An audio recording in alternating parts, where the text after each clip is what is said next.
Yesus dan kebangkitannya, kamilah sebagai saksi. Nah, Yohanes dan Petrus ini adalah murid-murid Yesus. Bahkan mereka ini adalah murid utama Yesus, yaitu mereka bagian daripada 12 murid Yesus yang murid utama. Dan mereka sendiri mengaku ketika mereka berkhotbah kepada orang-orang Israel bahwasan kami sendiri menjadi saksi ketika Yesus mati dan Yesus bangkit. Nah, orang menjadi saksi mata ini, mereka mengakui bahwasan Yesus itu disalib dan bangkit. Nah, jika memang teman-teman Muslim meragukan bahwasan Yesus itu tidak disalib, coba buka aja satu ayat di dalam Alkitab, khususnya Perjanjian Baru ya, ataupun bukakan aja 4 Injil. Ada tidak ayat terkonfirmasi di dalam 4 Injil itu bahwasan Yesus itu tidak disalib? Kalau berkaitan dengan tafsir-tafsir daripada teman-teman Muslim, saya rasa itu tidak akan bisa menjadi kuat ya.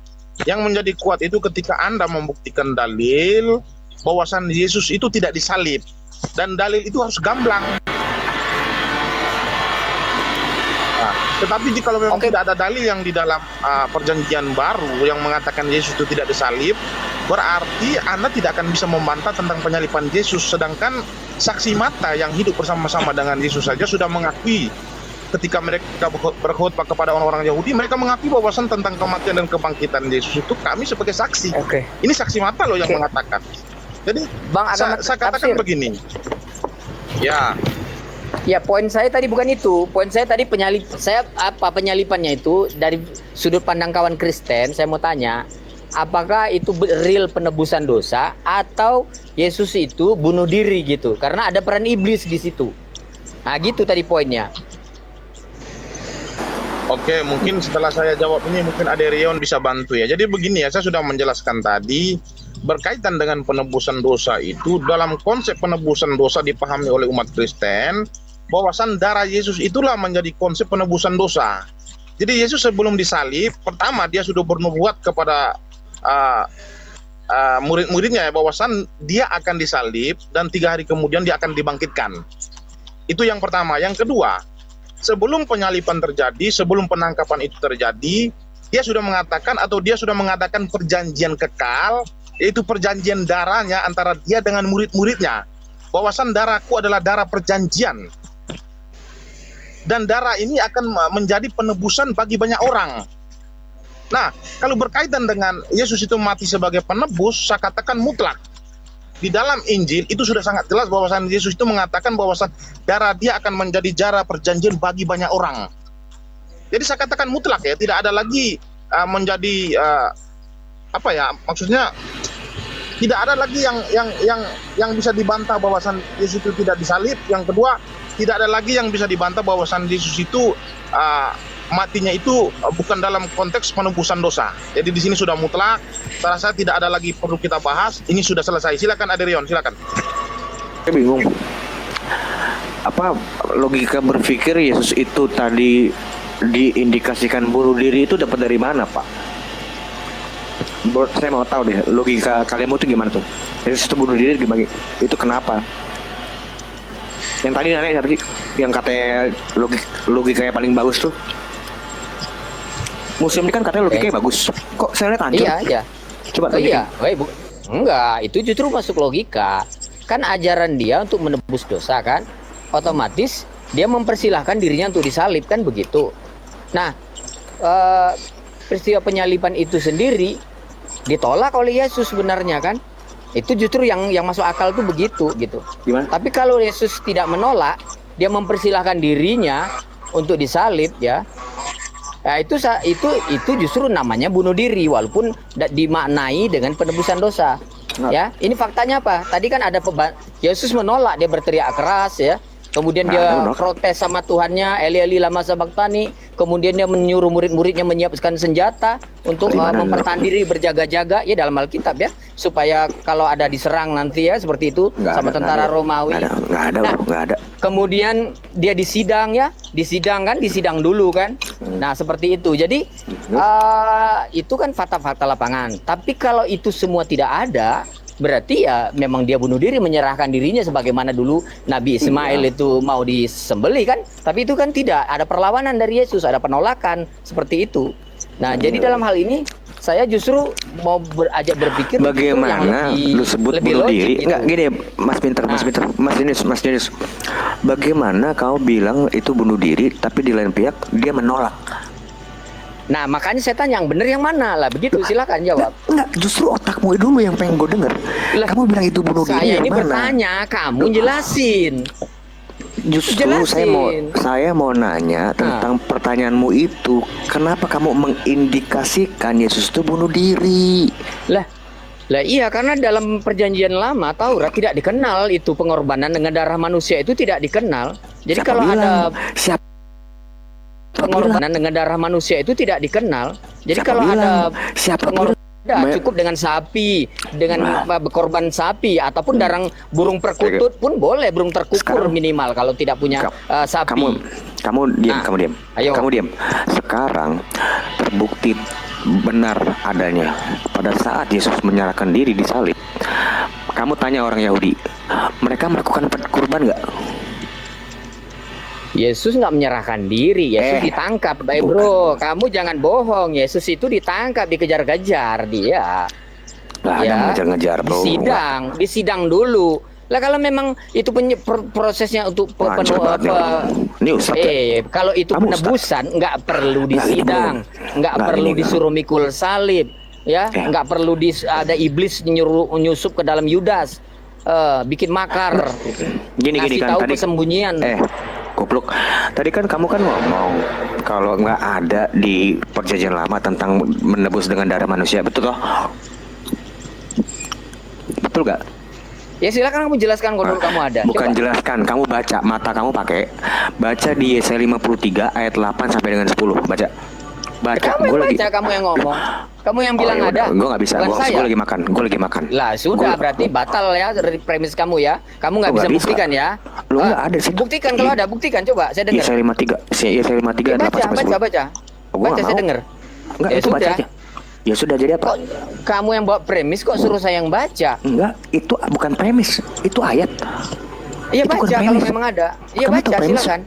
Premis kamu tahu nggak? Pendapat kamu kan, tuduhan kamu kan, ada kata kamu. Enggak, bukan premis itu apa sih? Premis itu apa sih? Saya bilang nggak ada, kamu bilang ada ya, berarti kamu yang tanggung jawab menyelesaikan ya, silakan. Iya dibaca gue lagi makan bro. Coba baca dulu yang lain. Nih, gua lagi, coba deh agama. Sebentar, coba baca. Yesaya 53 ayat 10. Gue lagi makan. Gue tuh lagi makan. Ntar ya gue makan dulu. Diskusi dengan ilmu, bukan dengan pembicaraan kata-kata yang paling benar ya. Ya udah itu Pak, baca Yesaya 53. Kamu juga jangan sosok bijaksana kamu. Yesaya 53 ayat 8 sampai 10, Bro. Jangan kayak gitu, Bro. Gini, Enggak, temenmu juga hancur tadi. Bilang-bilang bunuh diri kamu. Biar adem yang menyimak juga. Jangan sosok adem kamu. Komal juga adem. Ya kalau memang bukan ya buktikan. Ya tahan dulu. Ayo kalau kita bicara dengan ilmu tidak bisa membuat kita emosi.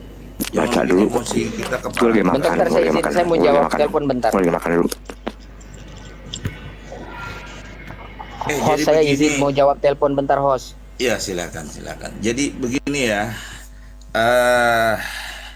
saya pernah mengkaji salah satu riwayat Nabi Muhammad SAW. Ya, ketika di bulan Ramadan itu, bulan puasa itu, beliau itu menceritakan, ya, waktu itu beliau itu lagi duduk-duduk bersama para sahabat, tahu-tahu ada Jibril membawa pesan atau wahyu, ya, dan menceritakan bahwa ada salah satu nabi yang tidak memiliki umat, namanya Nabi Sami'un, ya. Nah, ketika diceritakan itu tertawa Rasulullah, ditanya sama para sahabatnya, ya, ada apakah gerangan ya baginda Rasul? Anda kok tertawa sendiri? Ya, kami sangat tidak mengerti. Diceritakanlah oleh Nabi, tahukah Anda kelak di akhirat, ya, nanti ada salah satu nabi tidak ada pengikutnya, ya, itu yang bikin saya ketawa. Kenapa?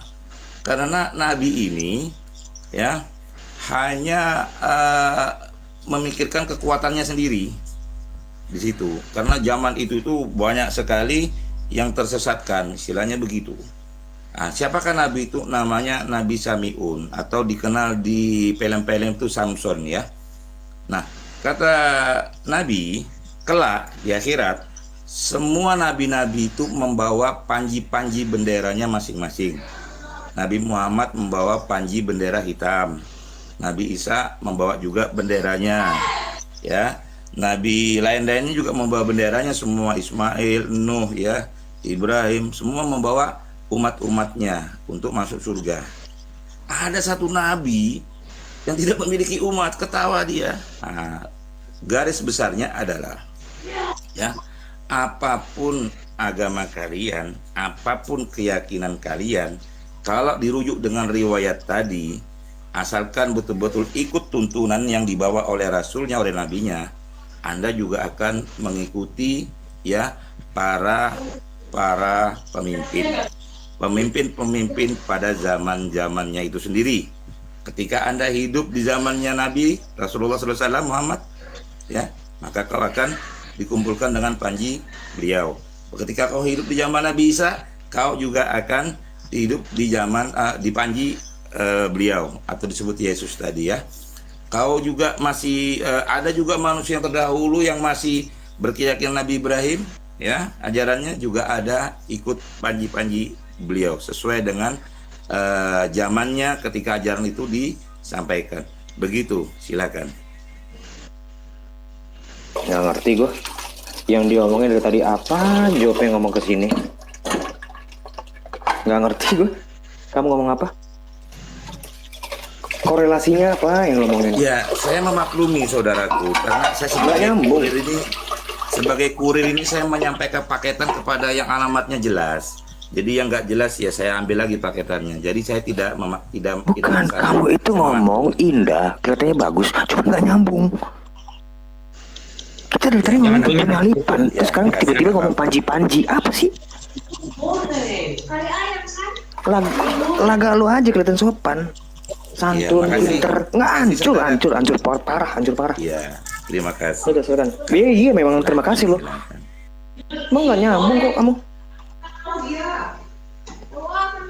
Ya, saya menangkap energi Anda luar biasa ya, energi Anda ketika naik tadi saya sudah. Emang nggak nyambung Pak. Dari tadi ngomongin dari tadi ngomong penyalipan, terus tiba-tiba dia bilang bendera panji-panji itu apa sih? Kalau masalah penyalipan nanti dengan Bang Pam atau Bang siapa gitu loh. Itu katanya pintar.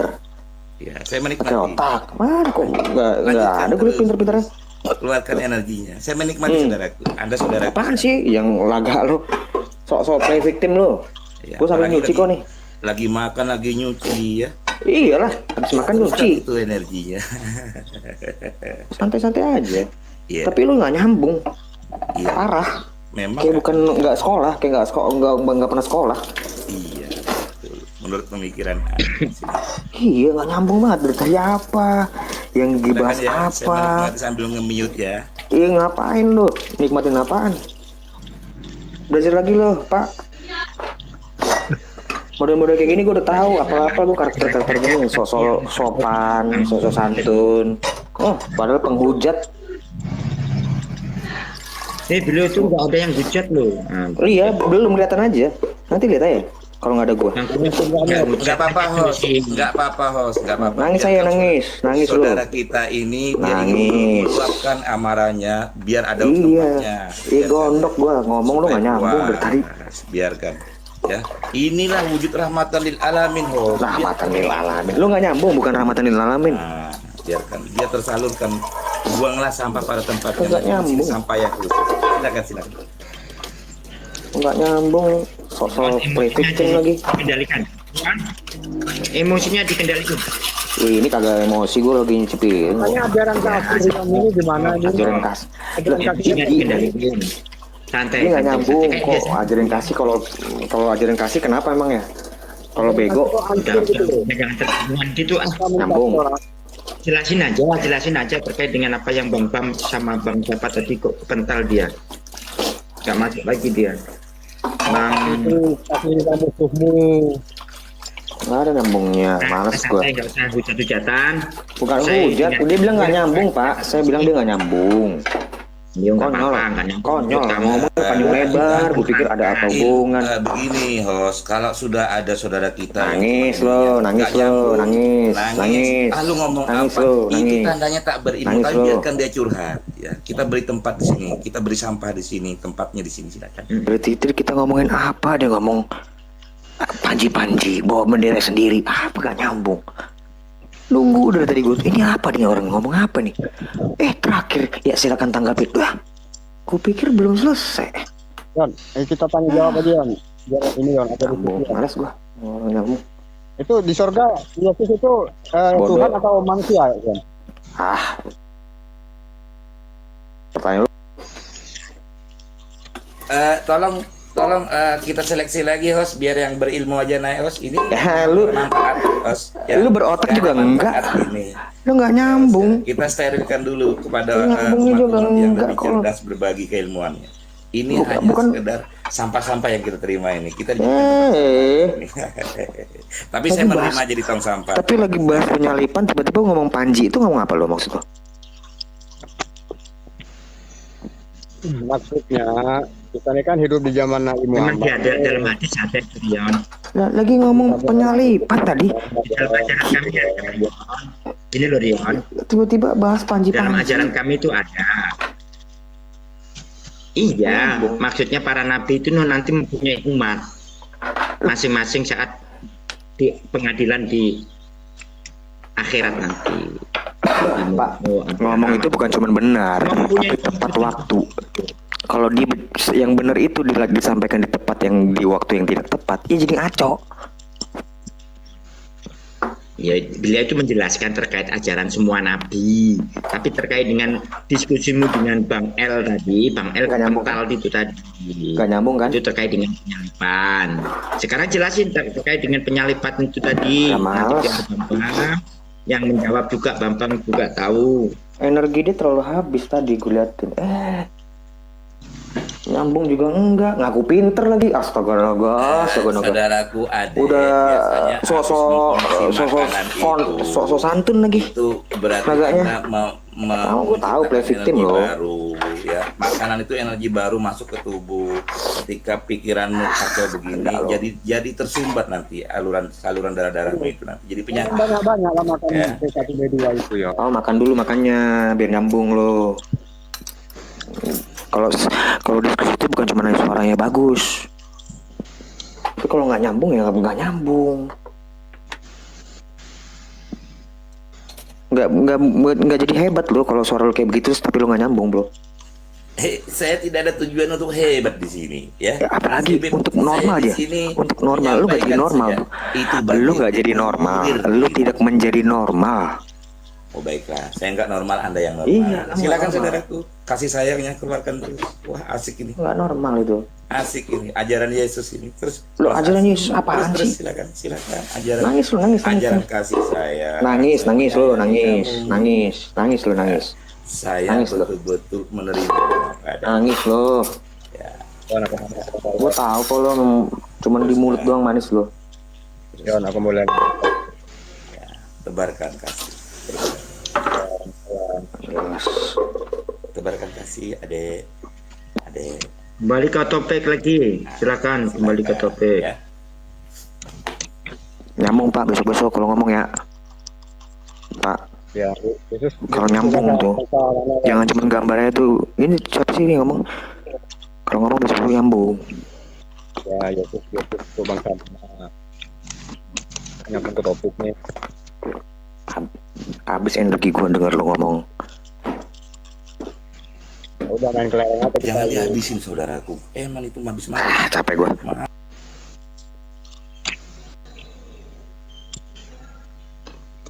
Masa di hari Natal begini pakai capek-capek ya. Nah, tebarkan kasih. Tebarkan kasih. Gua tanggal 7 Januari gua Natal. Karena kami minta di ini. Biasanya apa nih? Iya, gue lu perhatiin nih kalau gue tuh biasanya tuh kalau kesel sama orang yang nggak nyambung kan gue udah bilang. Ya mungkin kebanyakan Kalau minum. nggak nyambung itu apa ya? Baunya tuh kesel gitu loh. Selalu gue tuh kalau marah tuh pasti kalau ada orang nggak nyambung. Lu lebih baik menghina sesembahan gua atau iman gua. Cuman kalau lu udah ngomong nggak nyambung, capek pala gua. Yang nyambung gimana? Coba. Serius, jelasin, yang nyambung bener. gimana? Lu lebih baik menghina Yesus. Gua akan terima tahun bulat-bulat tuh. Tapi kalau lu udah nggak nyambung, bawahnya tuh menggelugur gua. Ya udah kita main kelereng aja di Nggak sini apa-apa, aja. sudah di koma. Bukan nggak apa-apa, Pak. Kamu itu tadi nggak nyambung, bukan nggak apa-apa. Kamu memang sudah nggak nyambung. Jadi tunjukkan bahwa Rahmatan umat lil Islam alamin. itu rahmatan lil alamin. Ah, Biarkan udah ketebak, mereka, udah ketebak ya, gua. yang Ketaker. mau melampiaskan. Ketaker. Nikmati aja. Enggak gini loh, Pak. Kita kan nggak Kamu bicara, biarkan dia bicara. enggak, Kita kalau bicara. diskusi itu Pak biasakan nyambung, biar enak didengar. Tadi kita gue udah nikmatin tentang penyalipan, lu ngomong panjang lebar, gue dengerin panji-panji ini ada nabi ini, lah bener semua yang lo omongin, cuman nggak nyambung, jadi nggak enak. Aku percaya Yesus disalib Yon, gimana Yon? Gitu loh, itu loh Pak yang gue kesel dari tadi, gue nungguin lo, gue nggak motong omongan lo. Sementara lo belum diem lu tadi ngomong Pak, gue nggak motong, gue nikmatin tuh sampai terakhir detik terakhir kan, lah gue pikir belum selesai. Aja nangis. Gue masih berharap ada nih, gue berharap ini bapak ini nyambung. Enggak. Setelah kembali ke topik. Oke, Lain sekarang kali, maksud kembali gue ke- lain kali ya Pak, lain kali. Minimal kalau ada gue deh minimal. Kalau lu di tempat lain gak ada gue nggak apa-apa. Tapi kalau pas itu ada Rion, lu biasanya nyambung bro. Terima kasih ya, Ya, sudah oke, ngerti bro. saya. Ini kita Iya. biasa. Gak usah pinter, Ya. gak usah harus pinter-pinter, Saya gak harus nggak pinter perlu bro. membayar orang Yang untuk penting menguji saya, ini nyambung. gratis loh ini. Iya, yang Gratis. penting nyambung. Lu nggak perlu harus Lanjutkan, pinter-pinter, karena nggak semua orang pinter bro. Iya. Iya toh, nggak Saya semua ganti orang Bang pinter. Farhan ya. Ya udah, gue keluar. Aduh, Enggak, Bang Farhan, ada Bang Farhan kamu menang aja. sayang sekali ya. Padahal itu ujian gratis loh itu. Menguji kesabaran saya di mana. Ya, begitu. Tadi juga bagus kok. Ya kan Bang Farhan naik. Sebenarnya aku tertarik dengan pernyataan Bang Kurir ya, istilahnya tentang Islam Nusantara. Kemudian ingin menanggapi tapi pembahasannya lari masalah penyaliban oleh Bang Al gitu dengan Mas Meme. Jadi untuk sementara saya nyimak aja dulu lah. Makanya kita kembali ke topik juga topik yang mana kalau Nanti topik. lain aja terkait dengan. Mm-mm. Halo, assalamualaikum Bang Farhan. Waalaikumsalam warahmatullahi wabarakatuh semuanya, Pak Amir, Bang Bams, Bang Kurir. Masya Allah, Masya Allah, Makin ganteng, makin Alhamdulillah. cerah ini adikku ini. Alhamdulillah Pak Amir. Ya tadi sebenarnya saya pengennya, ya di sini ada ini ya, ada si Billy Lin, tapi namanya berbeda, dia pakai agama tafsir ya. Tapi menarik sih kalau dia menggunakan akun agama tafsir ini. Sebenarnya siapa sih agama tafsir itu dan bagaimana kapasitas dalam menafsir ayat suci ya. Karena seperti kita ketahui ya. Oh, Meme Bos ya, sorry, bukan Billy, Meme Bos nih. Namanya diganti nih Meme Bos nih sekarang. Agama tafsir ini luar biasa sebenarnya namanya nih. Ini sebenarnya dia biasanya kalem loh, tapi beberapa akhir ini kayaknya agak keras dia diskusinya. Kenapa Meme Bos? Ada perkembangan apa nih? Ada perubahan diskusi di Zoom dan di TikTok nih Meme?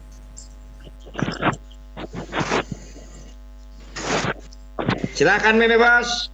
Ini senangannya di mute sendiri ini. Buka mute-nya. Ya, jadi Meme Bos, kamu masih ke begini. mute. Iya, jadi saya itu begini sekarang itu mencoba suasana yang baru. Jadi ketika di Zoom itu saya dialog itu adem-adem.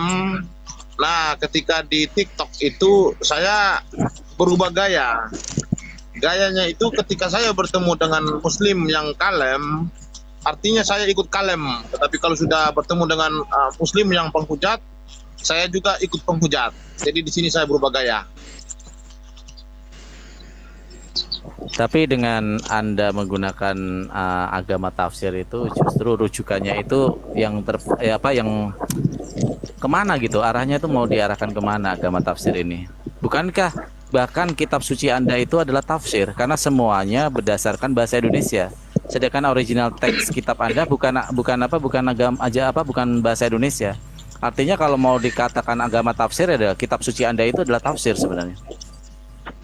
Kalau harapan saya sih begini ya Pak Farhan ya, ketika saya menggunakan nama ataupun nama akun saya agama tafsir ya, saya harap teman-teman muslim ya jangan tersinggung, karena agama tafsir ini tidak ada kaitan dengan ajaran muslim, jadi Farhan jangan tersinggung dong.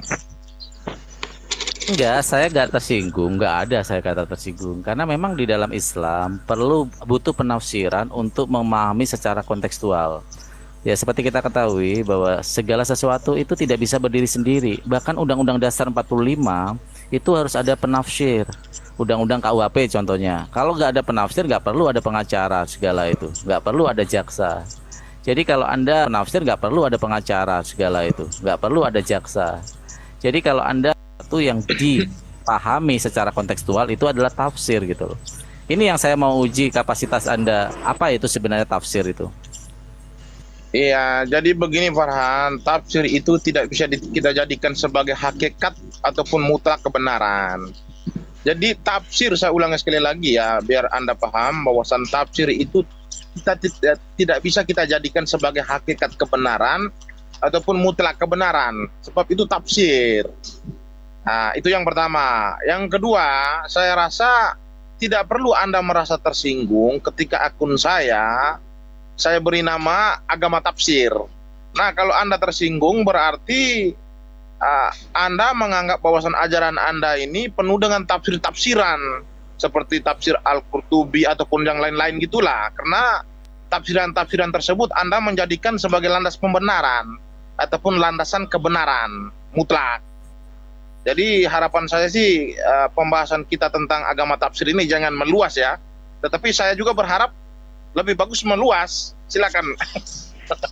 Ya, inilah kenapa Anda yang saya yakini Anda tidak memahami makna tafsir itu. Ya, agama Islam adalah agama yang berlandaskan pemahaman secara kontekstual. Kalau kita memahami kontekstual harusnya di sana mengikutkan tafsir.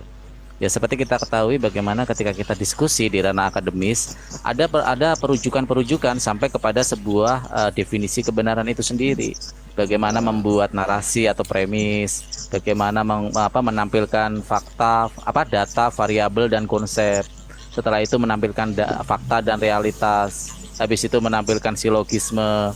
Setelah itu konklusi dan baru aksioma.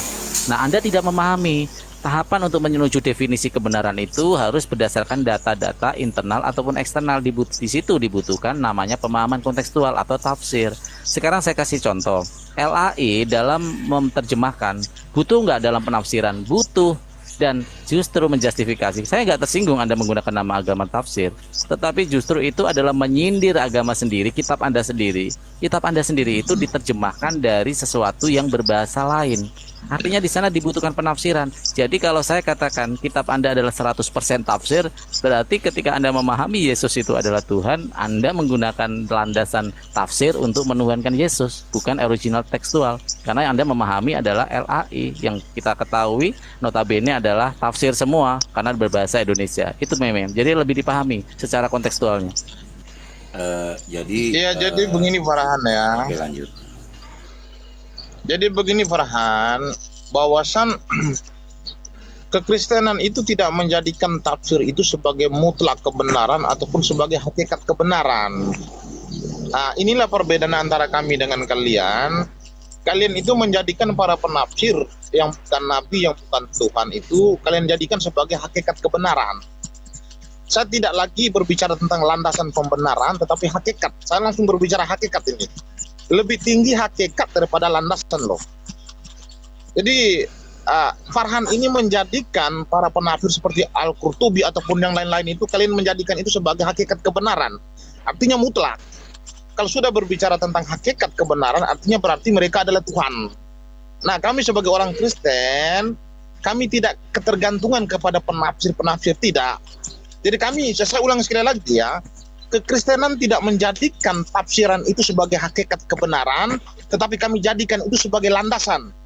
Landasan pembenaran dengan hakikat kebenaran itu berbeda. Kalau kami tidak menjadikan itu sebagai hakikat kebenaran, tetapi kami jadikan itu sebagai landas pembenaran. Tetapi Anda menjadikan tafsiran itu menjadikan hakikat kebenaran, bukan landasan pembenaran. Silakan teman-teman yang lain. Mohon maaf Meme, Anda membuat sebuah konklusi yang harusnya Anda belum merujuk ke sana. Kalau Anda mengatakan bahwa itu adalah sebagai landasan tafsir, oke, kita bermain logika dan bermain secara literal saja. Ditunjukkan tanpa tafsir apapun. Ingat, tanpa tafsir apapun, ini akan menghantam Anda. Tanpa tafsir apapun, tunjukkan kitab suci, di dalam kitab suci Anda ayat yang mengatakan Yesus itu adalah Tuhan. Harus literal, tanpa ada tambahan satu diksi apapun, satu